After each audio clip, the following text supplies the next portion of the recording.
Donc Claudine m'a demandé, comme elle vous l'a dit, de dire brièvement, puisqu'on a peu de temps, ce qu'il en est autour de ce qu'elle appelle une aventure éditoriale sur la série d'ouvrages publiés aux éditions L'Harmattan concernant l'analyse des pratiques professionnelles.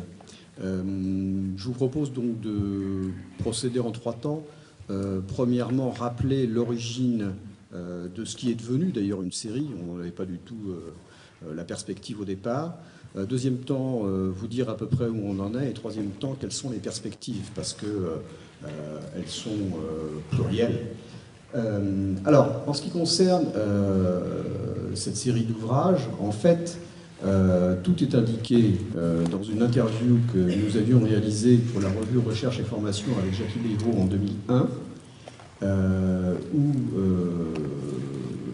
numéro donc, de la revue qui était centré sur l'analyse des pratiques professionnelles, où nous cherchions à voir avec Jackie Bayrou finalement comment s'était passée cette série de publications. C'est très simple, il faut remonter en fait à la mise en place du DESS, cadre pédagogique de la formation d'adultes à Nanterre en 1991, puisque dans ce DESS, avec les termes qui sont des termes qui ont pu être d'ailleurs qualifiés de ringards, puisqu'il est question de pédagogie, vous vous rendez compte. Donc dans ce DESS, Claudine assurait la responsabilité d'une option qui s'appelait Analyse de pratiques professionnelles, et moi-même, pas tout de suite, mais assez rapidement, la responsabilité de l'autre option qui s'appelait Chef de projet pédagogique.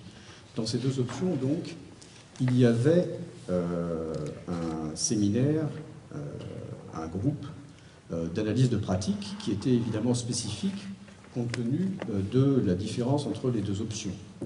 Évidemment, vous devez vous douter que c'est à partir de cette architecture que plus tard arrivera le master avec cette option, on ne dit plus option, on dit parcours, n'est-ce pas? Le parcours formation à l'intervention et à l'analyse des pratiques repose à cette expérience préalable. Alors, je crois que c'est important de rappeler, parce que c'est en ce qui concerne les publications, c'est vrai, comme elle l'a dit, c'est véritablement Jackie Bayrou qui a été le concepteur de cette affaire. Je crois qu'il y a 3 caractéristiques qui ont permis à Jackie de proposer ce DESS. La première, c'est que depuis très longtemps, depuis le début des années 70, il a travaillé avec l'EDSUP, qui ne s'appelait pas encore l'EDSUP, donc un centre de formation pour travailleurs sociaux, plus particulièrement pour des assistantes sociales. À l'époque, c'était l'école des surintendants d'usines et de services sociaux. Et donc, dès 1972, il a commencé à travailler dans le cycle de supervision pour ces professionnels. La deuxième idée, la deuxième caractéristique, c'est à peu près au même moment son engagement avec Gérard Manel dans le groupe DEGNET, donc pour promouvoir la socio-psychanalyse institutionnelle.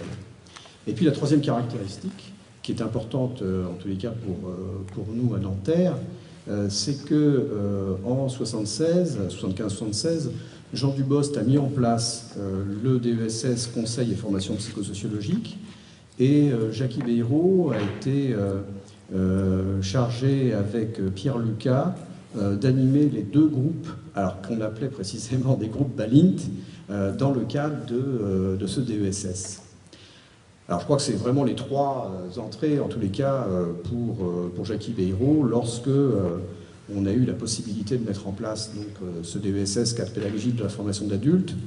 Et il faut rappeler tout de suite que le projet de Jackie Bayrou était, mais nous sommes habitués, politique.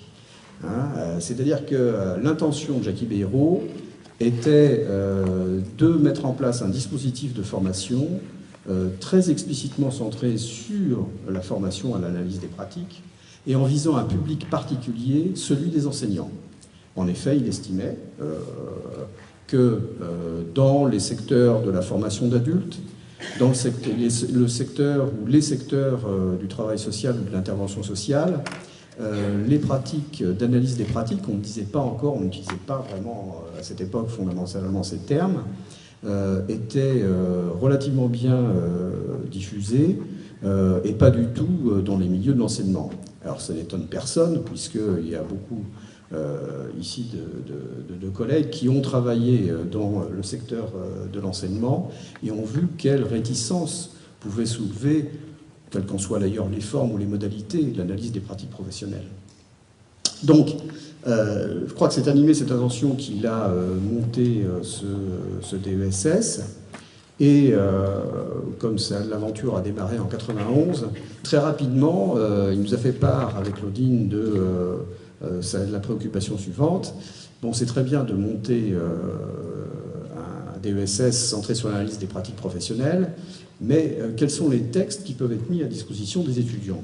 Et pour lui, la question de la transmission a toujours été liée à la diffusion des savoirs. Je crois que c'est une donnée très importante. C'est à peu près d'ailleurs à la même époque où il nous sollicite pour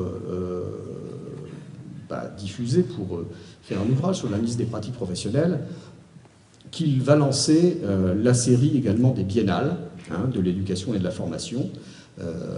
Voilà, donc cette préoccupation sur la diffusion des savoirs est vraiment très ancrée dans les projets de Jackie Bayrou à cette époque.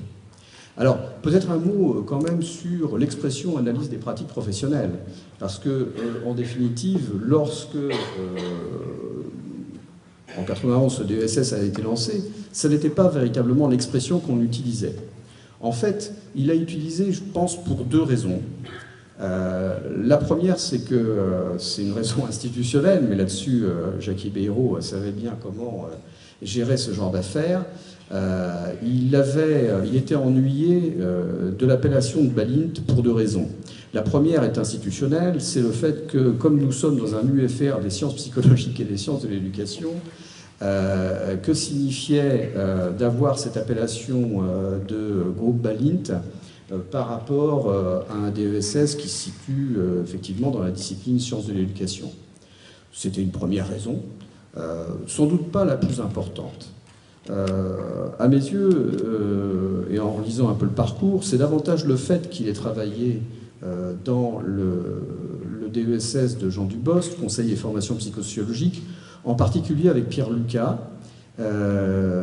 puisque l'un et l'autre animaient les deux groupes Balint qu'il y avait à cette époque dans le DESS.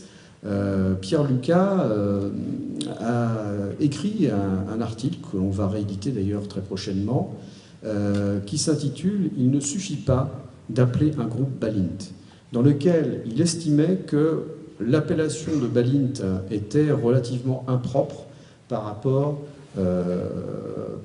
au type d'activité réunissant donc des étudiants dans ce DESS. En effet, je pense que cet article, qui est très court mais assez limpide, reprend les principaux paramètres des groupes Balint. L'intérêt de Balint, c'est que Balint n'avait pas une orthodoxie particulière, mais enfin quand même, il y avait un certain nombre de paramètres qui sont indiqués et sur lesquels Pierre Lucas avait repris dans cet article ces différentes caractéristiques. Voilà, donc c'est pour cette raison que l'appellation d'analyse des pratiques professionnelles a été utilisée. Et c'est d'ailleurs en 1996 qu'il a fait paraître un article dans les cahiers pédagogiques intitulé « L'analyse des pratiques professionnelles, pourquoi cette expression ?» où là, du coup, il reprend là aussi les principales caractéristiques en décortiquant les termes, et il commence par pratique. Ça fera plaisir évidemment à Bernard Pechberti, qui a ouvert hier la première table ronde en rappelant l'importance de cette notion de pratique et non pas d'activité, puisque à chaque fois que l'on écrit effectivement dans différents ouvrages ou dans des revues, on cherche à rappeler que pratique, ça n'est pas activité, ça n'est pas l'analyse du travail, ça n'est pas l'analyse des activités, et c'est tout à fait important. Voilà.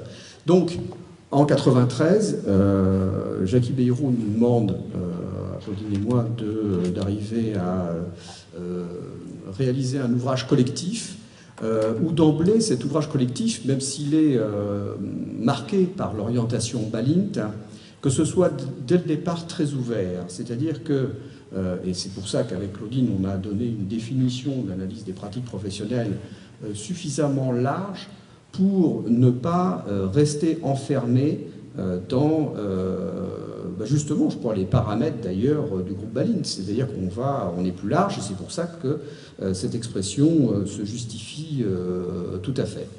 Donc comment nous avons procédé? Nous avons demandé un peu de bouche à oreille quels étaient les professionnels qui animaient des groupes d'analyse des pratiques, et il s'agissait de leur demander une contribution, un chapitre à cet ouvrage collectif, leur permettant d'expliciter, en définitive, les différentes caractéristiques de cette activité d'animation de groupe d'analyse des pratiques. Voilà. On n'avait pas très bien organisé l'affaire au départ, puisque l'ordre, si vous voulez, des chapitres est lié à l'ordre alphabétique, ce qui fait qu'on n'avait pas une idée tout à fait pertinente au départ de l'affaire. Après, ça s'est beaucoup mieux organisé, puisqu'on a été assez surpris en faisant cet ouvrage. On a mis quand même un certain temps à le publier, 3 ans, mais très rapidement, on a vu que beaucoup d'auteurs étaient d'accord pour apporter des contributions, ce qui fait qu'on a lancé un deuxième ouvrage en 1998. Alors l'esprit, donc, c'est d'être extrêmement ouvert à la diversité des approches d'analyse des pratiques professionnelles. L'intérêt aussi, c'est qu'avec Claudine, nous ne partageons pas exactement les mêmes références théoriques. Moi, je ne me réfère pas à l'orientation psychanalytique, même si elle n'est pas complètement inconnue. C'est lié au fait que je développe davantage mes activités en situation d'intervention, et donc c'est davantage de la psychosociologie ou de la sociologie qui me servent, mais évidemment, je ne suis pas complètement ignorant, et en tout cas jamais hostile à l'orientation psychanalytique. Donc ça, c'est un premier point, le fait qu'on ne partage pas exactement le même type de références théoriques. Par contre, nous partageons quelque chose, très certainement, c'est l'activité d'animation de groupe, du fait de nos formations respectives. Également, les milieux professionnels dans lesquels nous sommes amenés à intervenir ne sont pas exactement les mêmes. Claudine intervient est davantage intervenue en direction des enseignants, et moi, plutôt du côté des travailleurs sociaux ou des intervenants sociaux. Donc, je trouvais que c'était assez intéressant d'avoir cette série d'ouvrages que nous coordonnons, ce qui parfois d'ailleurs nous a posé quelques interrogations. Est-ce que l'on dirige des ouvrages ou est-ce qu'on les coordonne? Et en l'occurrence, la façon d'appeler, de dire coordination nous paraissait nettement plus appropriée. Voilà, donc on a en effet publié toute une série d'ouvrages entre 1996 et 2003, 8 ouvrages. Ces ouvrages sont au début assez généralistes, c'est-à-dire assez ouverts pour le premier et le second. Et à partir du troisième, soit on va insister sur un champ professionnel, soit plutôt sur une modalité d'analyse des pratiques. Le quatrième est centré sur les pratiques d'intervention. Également, l'autre modalité, le 7e ouvrage collectif, ou le 8e, pardon, est centré sur l'écriture. Voilà, donc c'était cette perspective. On n'a jamais eu trop de difficultés à trouver, en définitive, des auteurs. Et puis, au bout d'un moment, quand il était question de réaliser un ouvrage centré sur le champ de la petite enfance, là, Claudine m'a laissé tomber.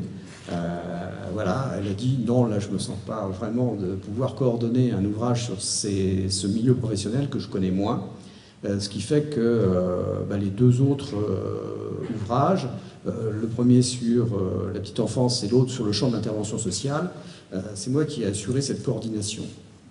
Voilà, alors tout ça n'est pas terminé, le prochain est déjà lancé, je pense qu'il sera publié en 2010. Et là, je me suis associé avec Jean Chany à côté de moi donc, pour cette coordination, dans la mesure où il concerne les professionnels de santé. Voilà. Donc il y en aura un 11e. Et puis après, on verra, parce que dans cette collection, l'initiative des collègues est la bienvenue. Je pense en particulier aux collègues de Paris 8, qui pourraient nous faire un ouvrage sur l'analyse institutionnelle des pratiques professionnelles.